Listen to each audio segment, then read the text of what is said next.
Hey yo, back at it again with another video.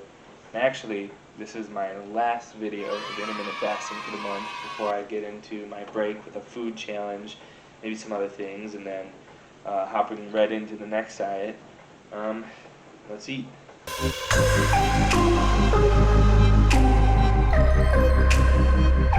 Alright, y'all. Today is the final day of my intermittent fasting month. Next week I'll be taking an off week to do research on the next diet, which is going to be I think the ketogenic diet, and I'll also be doing one food challenge over the course of the week. I'm about to get into some virtual interviews with 3 different companies, I believe. But before I get into that, and then before we hop into our final weigh-in and body composition, I just wanted to talk about some of the most common benefits of intermittent fasting, and then go over kind of what I saw from those benefits and just for myself over the course of the last month. So physically, obviously, we've already talked about the fat loss, how your body starts tapping into excess fat and older fat cells in order to energize your body, whether it be for workouts or just your brain, muscles, and stuff like that. But while you're losing fat, you're also retaining muscle, and then you're increasing your muscle tone and density as well. So that's always a big concern when you're not eating a bunch, or when you're working out without any fuel in you, is that you're going to lose muscle, but that's not an issue at all. You're still going to retain the same amount of muscle, if not more, because you're losing fat and using fat for the energy, and you're also, because you're losing that fat, you're going to gain more muscle tone and density. It increases vascular function. That's just normal. And then it also, something that most people don't know, is that the nutrient uptake that you are experiencing makes your hair and nails a lot healthier too. Now obviously, we'll get into my fat loss, muscle retention, and stuff like that with the weigh-in and body comp stuff. Next comes the mental strengths of intermittent fasting. And when you're in a completely fasted state, your brain and your body is going to be hyper-focused, which comes from your brain going into this sort of survival mode, which isn't necessarily a bad thing. It just thinks that it's not getting what it needs to, live and support your body. But that's fine. But when it gets into that mode, it just means that it's going to start preserving your energy to whatever you're doing in that moment. So when you're in a fasted state and you're doing work, you're probably going to be way more focused on that work, or schoolwork, you're going to be more focused on that, or games. Whatever you're doing, your focus isn't going to sway this way or that way. And with that, which we will definitely talk more about with this ketogenic diet coming up, is it does actually produce ketone bodies. It's not the same thing as ketosis or stuff like that, but it's just producing a lot more brain fuel and more brain power. Now the last thing is something called autophagy, which autophagy is, hopefully I'm pronouncing that right, is when new cells sort of eat and destroy older cells and just continuously get stronger and stronger and stronger.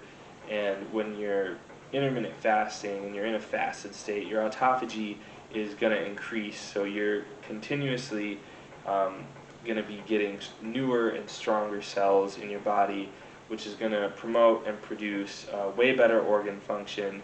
It's going to make your skin a lot brighter and clearer, and then because of that organ function and just the healthiness of your cells, you're going to live longer. Now, out of all of this, my energy is way up, I think, for the most part. I still need coffee to work out in the morning. And if it wasn't for coffee, I would probably need pre-workout or something like that. But other than that, I am having good amounts of energy during the day, and then I really like it because when I wasn't, doing a super strict intermittent fast with a clean diet, I would stay up until midnight, maybe later, just sitting in bed, not being able to fall asleep. And right now, as soon as it hits 11, like, my lights are out. I'm good to go.